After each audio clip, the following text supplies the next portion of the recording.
Gavin? Pave the Way Podcast. I got Gavin Timms, a fellow multiplier, for part 2 here. And I feel like every time Gavin and I have a conversation, I don't know, we both get a lot of value out of it. So I figured last time we did the show, it was a hit. People really liked Gavin's story and his business. He's pivoted a little bit now. He's doing some different types of deals, but he's still doing it virtually. So I figured we bring him on for a part 2, and we'll shoot the shit for 30 minutes, and we'll have the listeners get some value. So Gavin, number one, if people were not aware of the first episode we did, they got to listen to it. Number 2 is give everyone the quick backstory on Gavin Timms, and then we'll get into the meat and potatoes. Yeah, absolutely. So go and watch the first one because it was good. We got a load of good feedback on it. And yes. So I'm a guy from England, and I came over, 10 years ago, something like that now. It's going crazy, the years. So trying to keep up with the whole COVID thing. It's probably 10, 11 years. I came over, I was a golf professional, and that's what I did. My wife was a travel nurse, and I fell across real estate. I was visiting back England in England, and came across a guy in a coffee shop from Ireland, and basically struck up a conversation that came from my wife thinking that he was from South Africa, which it was the best mistake she'd ever made because it kind of led me here today. So it's kind of crazy, Greg, when a lot of people that you have on the show, a lot of people that we interview on our podcast and we're in masterminds with, they've always meant to do this, right? They've always had the journey of the real estate, and it's always been there, and they've always wanted it, and all these things. And for me, it was very different. I wanted a business that I could work from a phone and a laptop, and I have no idea what it was going to be. I've always had self-belief that I could make something happen from a young age, and not arrogance, but just believed in myself that when the right opportunity came, that I could take it. And basically what happened was, we were in a coffee shop, and it was a wine bar at night, coffee shop in the day. And the decision to go in there kind of changed everything, right? And, we sat down next to a couple, and I get goosebumps talking about it because it's kind of crazy. Because I generally think I believe that I'd be successful doing something, but I have no idea what. And he was in real estate. So when we started this conversation, he said, I'm a property investor and I don't see houses. And I thought, makes absolutely no sense. Yeah, what do you mean? So he starts selling me on, he's not an educator, he's not a coach. And he's like, you'd be good at this, you could do this. And I'm like, what? I'm a golf pro, I can't do nothing with houses, can't build anything, no chance. And he's like, I'm telling you, you can hold a conversation, you could do it, just look at it, just check it out. You can do it virtual, you can do it from the US in the UK, or from the UK in the US. I'm just blowing my mind, right? And obviously we call it sourcing deals in England, and it's called wholesaling here. So started to look at it, and then went straight in, kind of and ahed for a couple of months, and started looking. And I'd never bought a course, I never read a book on it, and just went in, $7,500, let's go. And I just had I spoke to my wife and I said, look, give me 6 months. If I can make it work, then great. But if I give it my everything, I can't. I got some debt and I'll pay it off, but at least I can. And I've always been that through my career of whatever I've done. If I'm willing to give it my everything, I'm okay. I'm content if it doesn't work. Mm-hmm. We've all had setbacks in business and all that. But as long as I did what I could do, one of my first business fails was I set up I was a golf pro, and I went into colleges, and I was going to be the golf coach. And I was the golf coach for 2 colleges. And what I'd actually done was I built a business based on funding, right? So guess what happened? The golf section in the college at Loughborough University didn't get the funding for the golf section that year. So my business went. Oh boy. Yeah. So you don't think of it, but I'm like, wow, well, now what, because I built a business based on funding that I had no control over, right? Yep. It's government funding. So it's not like raise money to do it. No, this is coming from the government. And anyway, so, we've all had them things that happen, but it was kind of out of my control and something that I missed and that stuck with me moving forward in business. So for a long story short, I get into real estate, and ever since I've operated from a phone and a laptop on a virtual level. and I had my reasons. I was very, very strict coming into the business that I would outwork anyone. I'd spend 10 hours, 12 hours on the phone, no problem, but I was not going to go and see a house. And the reason being is that coming from the UK, I salute the Americans for having a 5 days vacation a year. And I just think it's absolutely madness. And I refuse to take a job. It was never going to happen. Me and my wife traveled, and Kevin, that's in our mastermind, he picked this out to me, right? He said, you've had the lifestyle this whole time before real estate. And I said, what do you mean? And he said, you've just told me a story that you and your wife was a travel nurse, and you were a golf professional, and you go caddying, she'd take an assignment for 13 weeks, then you'd both have 2 months off and travel.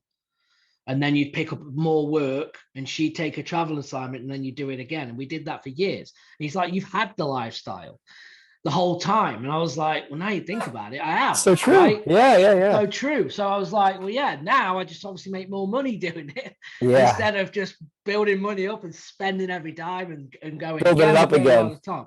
Yeah, so I built the business to do exactly the same way as that. Dude, that's amazing, bro. I love your backstory. It's impressive too. I mean, especially coming over to you. I mean, the US, I've never been to the UK. I've been to Europe and never been to the UK. I can imagine it's a little bit different over here, especially with some of the nut jobs in the United States, a lot of the personalities and just all the craziness that goes on here. But you said you're a golf pro, or you were a golf pro. I'm sure you're still killer at golf. Dude, that's been my new vice since I moved back to the East Coast. I have been, me and my friend, we played best ball 2 weeks ago, and I kicked everyone's ass. And I literally drove back that day from the golf course, and I went golfing 2 hours later. I'm like, I'm going back out there. So next time we connect, we got to find some 18 holes to play, dude, because I love it. It's so fun, bro. It's like, I call it the 4-hour vacation. I turn my phone off, enjoy the course, and crack a couple beers open. And I just totally forgot you were a golf pro. So we should do it. And that's good. That's a great advice, because one of the hardest things, like when I stopped playing and kind of got out of it, because I hardly play now, and it's because obviously you're working and you're doing them things, but turning the phone off is gold, because it's still a distraction, right? You're in the golf cart or whatever you're doing. Yeah, you're on your phone dealing with yes, dude, that's so true.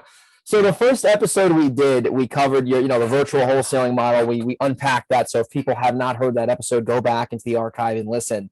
Ever since we recorded that, I know we were talking in Tulum down when we were on our vacation. What was that, in February?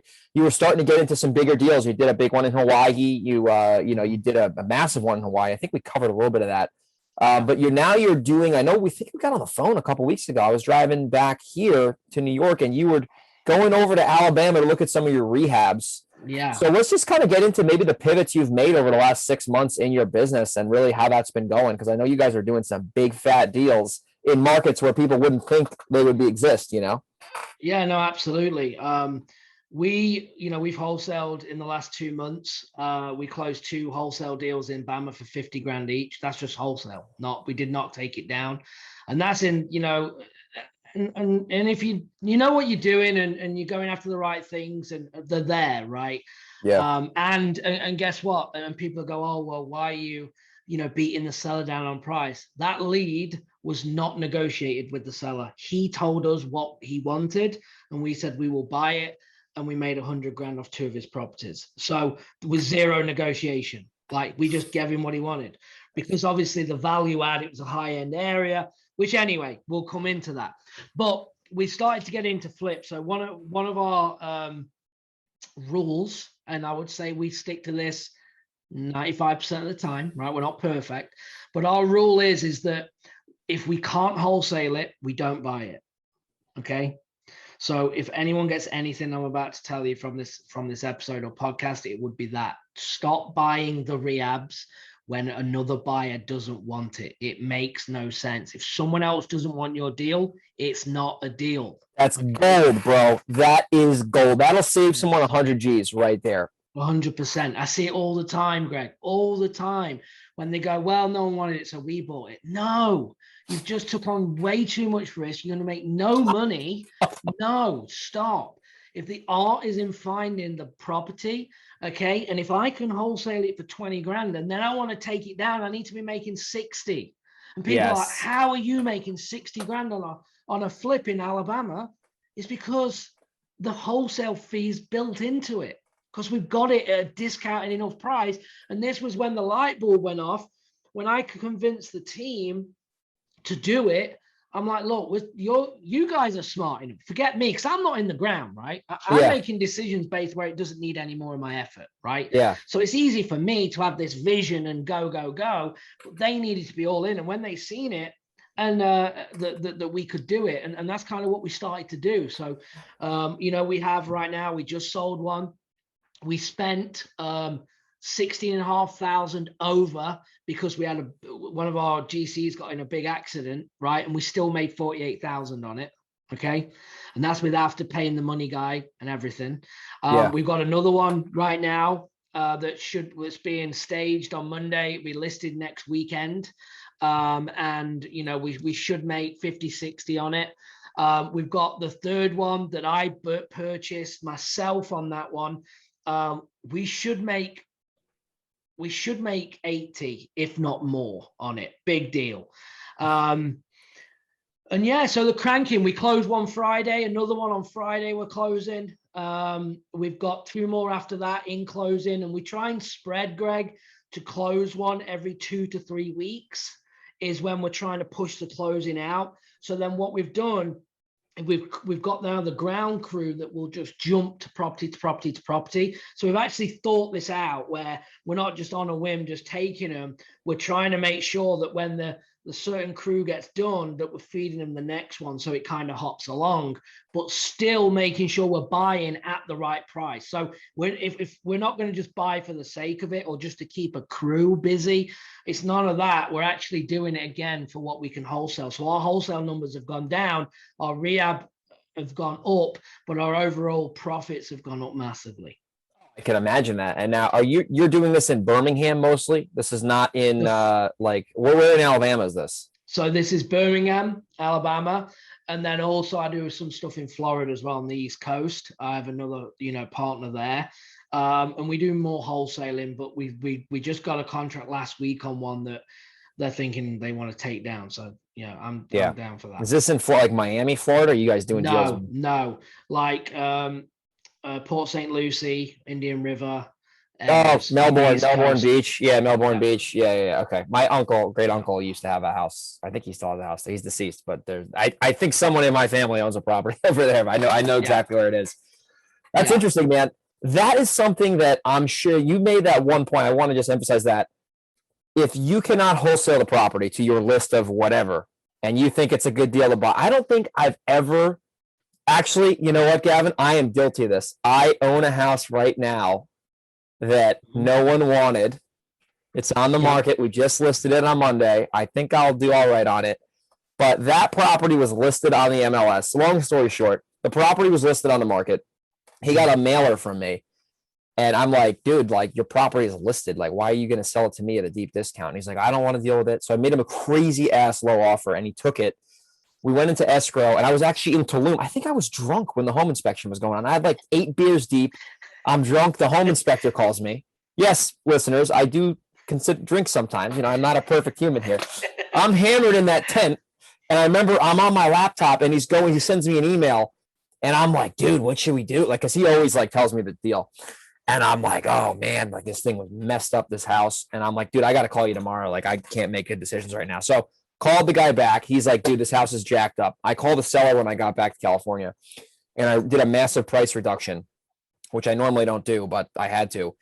And at that price I got it for eventually, I'm just going to buy it. So I couldn't find a buyer.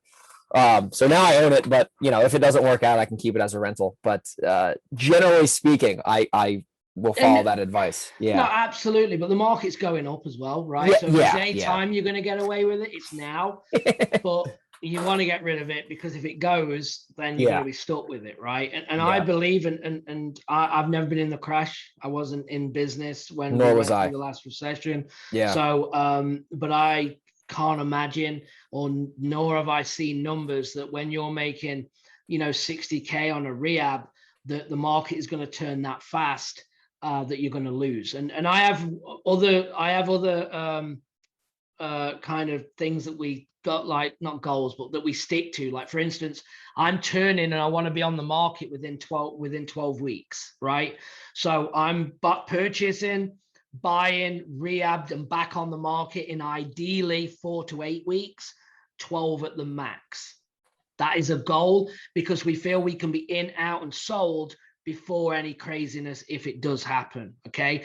I am turning down projects of 8, 9 months, 10 months, a year, dude, not touching 100%. Especially, I mean, dude, I'm doing a big ass rehab on this 4-unit property, mixed use commercial property. Yeah. And just the cost of construction that's going on now, like we had to jack the house up with some pillars, and just the wood alone was like $2,000. Like just the freaking wood. We had to get these massive beams and build the house up.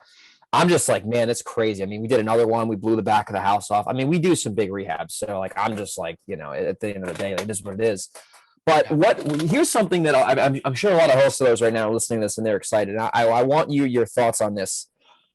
When you have the ability to buy the property, especially when it's a good deal, if you still want to wholesale, you are in such a good position to get a smoking hot wholesale assignment fee because you have more than one exit strategy. Like, what are your, I mean, I'm sure that is the case too when you guys are doing these. Oh, absolutely. I mean, we spent last year, right, even in a pandemic where we were going to flip, but the wholesale, like, oh, just make the 25, make the 20, make the 15, take it. Yeah. Right.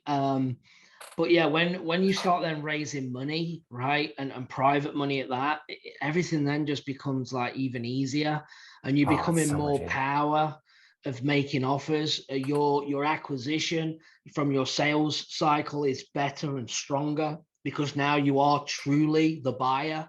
Okay. So you truly are the buyer, and if you want to assign it, you can. But there's something to say, and you're great at sales. I mean, you've talked with John, and you know, so you know exactly this. But there's something that triggers in your head when you know you have that money and you can just write a check, right? Dude, it's powerful. Take it down. Like you can go, I miss out. You want to close in 3 days? If title's clear, we'll close. 100%. We'll close in 3 days, 100% on them numbers. We'll do it. And that is something that you cannot do, right? If you're trying to then grab a buyer and double close, and you got to get funds lined up and all them things, you're borrowing hard money, you need more time. But when you have private money, which is kind of what we started to raise, then things become a little easier. I don't like to use the word easy because nothing's easy, but building relationships, it becomes, you're in a better position, a more powerful position to take them down.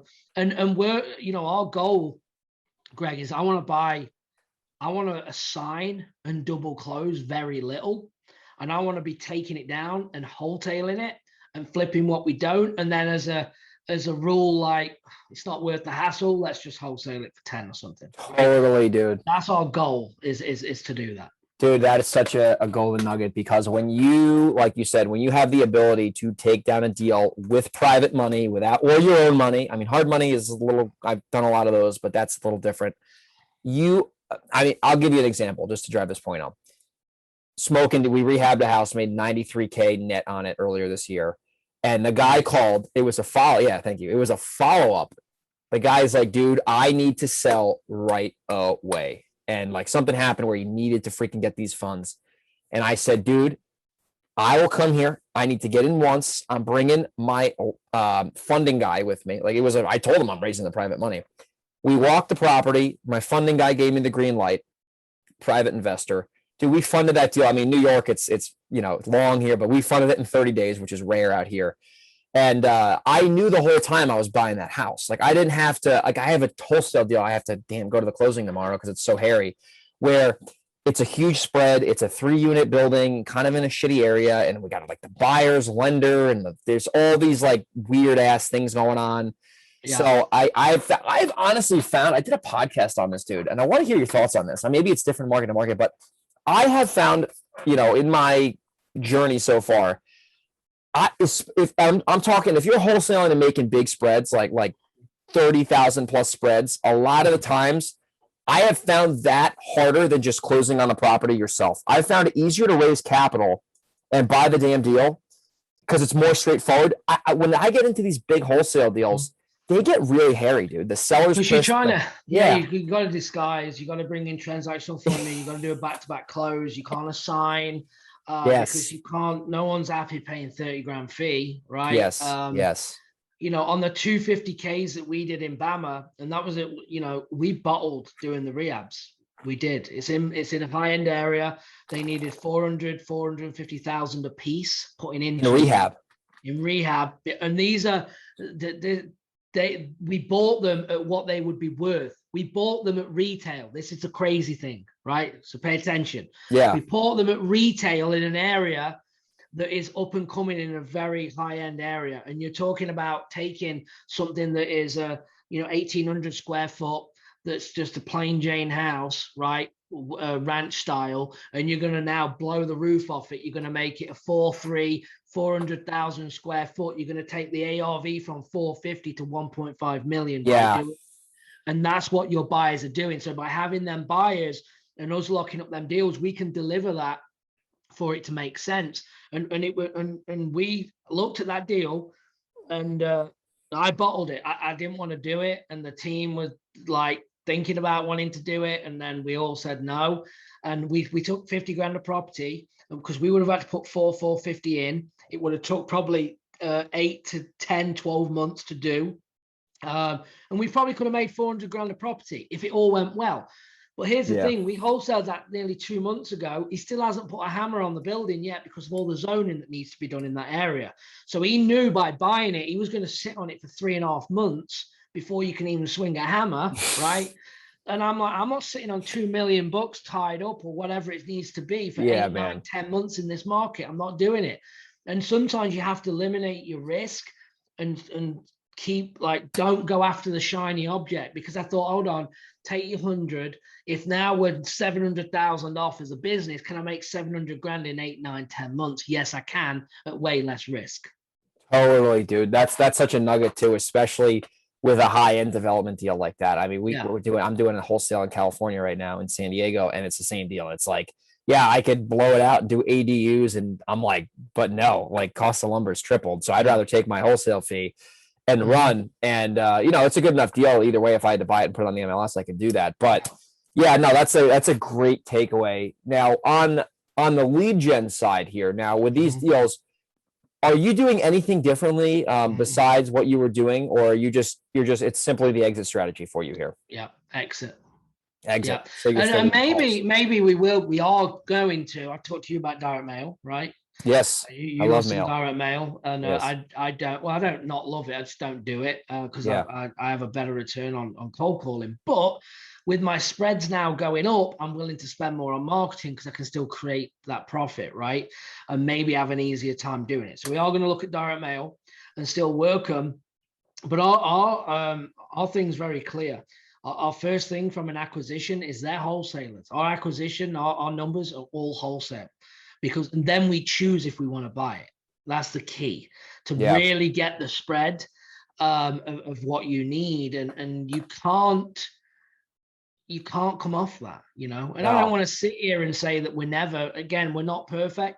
In fact, I just released a YouTube video yesterday, one that we made 48,000 on, right? We turned that deal down 6-8 months ago because the numbers won't work. It's only because the market has gone up so much that the spread's there. That's it. Dude, nothing that's else. So true. So we stepped back in, a buyer, we gave it to a realtor, the realtor bought a buyer, and the buyer didn't qualify, fell back out. We stepped in and bought it cash for 170. Okay.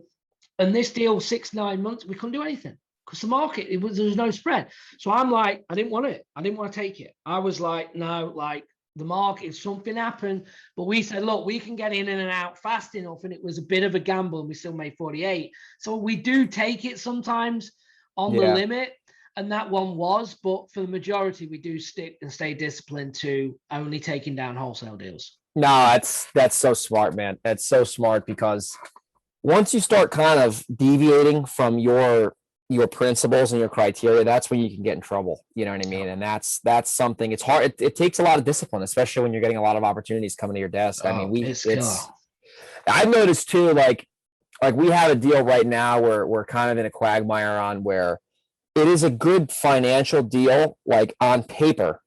Yeah. But there's a tenant who's paying like nothing in rent, and it's in a city where it's really tough to get tenants out. So I looked at the guy who brought me the deal, and I'm like, dude, The only way I'll take this down is if we can sell or finance it from the seller and we'll pay more. Because if we have to go in this thing cash and deal with a tenant who's 80 years old who's living in that property and refuses to leave, you're done. I mean, even if you got a good deal, no one wants that property. So that's something I found, like, depending on where you are in the country. I mean, I'm doing an eviction right now on a tenant I have. It's a nightmare. I don't know. In Alabama, is it easy to deal with tenants down there? Can you get them out quick? No, it's hard. No, it's a nightmare.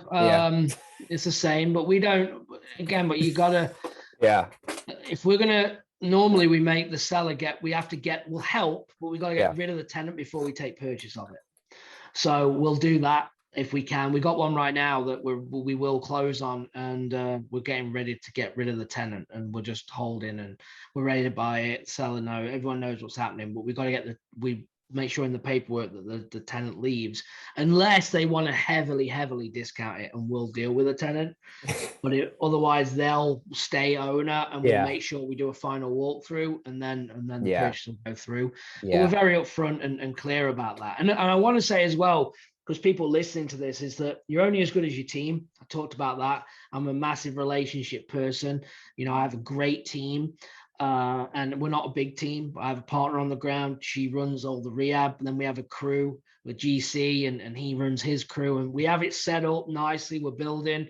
And we all still have our problems, right? Things come up and happen. But I just want to, shout that out as well, that it's all about your relationships and doing deals. Like on the last episode, we must have talked. We didn't do a deal, Greg, but I had a lead come in New York, and I just call you, right? Because you know that area, you know it, and all. It's just easier. So, hey, I got this lead, you want JV? Yeah. And then we started 100%. Working it. It's still in the pipeline. It'll eventually probably trickle in. Yeah, a lot of these leads are just follow up. Yeah, absolutely. So, relationships is key, and networking, right? The reason I called my business, I guess, is REI Network, is because that's what I believe it is. It's network, it's relationships, and it's relationships not only with people in your area, but realtors, money partners, like anyone with money. Private money is just people with money, right? That want to invest, that want a better return than the bank. And when you start rocking and rolling that, and you get the experience, and they see what you're doing, I mean, their money couldn't, in my opinion, couldn't be any safer. When we have the spreads that we have, or what we're aiming for, even if things go wrong, like seriously wrong, we're still making money, right? Exactly. That's the key, right? If I make 20 grand and I should have made 60, something went wrong. Yes. We didn't lose any money. Yes, dude. That's so true with the private money. And that's why I'm very comfortable borrowing money, especially depending on the asset. If it's a commercial building, like what I did now, I'm using hard money for that because it's the first one. But if it's a house that I understand, like, people think real estate is a risky business, which on paper it might sound like it. But if you're buying an asset at 60% of the as-is value, you're not really taking a risk, especially as a lender, because you have so much collateral and guarantees and mortgages and whatever. It's just, there's really no risk at all. It's actually probably more risky to put it in the bank, to be honest. Yeah. Because you're getting a great return. They're getting a great return. And like you just said, I mean, if anything happens, they win. If anything. If anything, worst case scenario, you freaking sign a quick claim deed or whatever, and they have this asset at a disc. So it's especially too when you know the market too. And that's why I know you're just focusing on Birmingham and in Florida, because like, that area, you're not rehabbing houses in Kentucky, just trying to find new GCs. And I mean, when I lived in California, I mean, I still have a project manager, and he'll run these jobs. I won't even know what's going on. Like, I'll just be like, dude, pick everything out. Like, you know it better than I do. Like, I know the numbers, but like, I don't, like, you know what I mean? Like, that's not my thing. My thing is bringing in the deals and bringing in the dollars, Yeah. And you're exactly right. We have the same thing.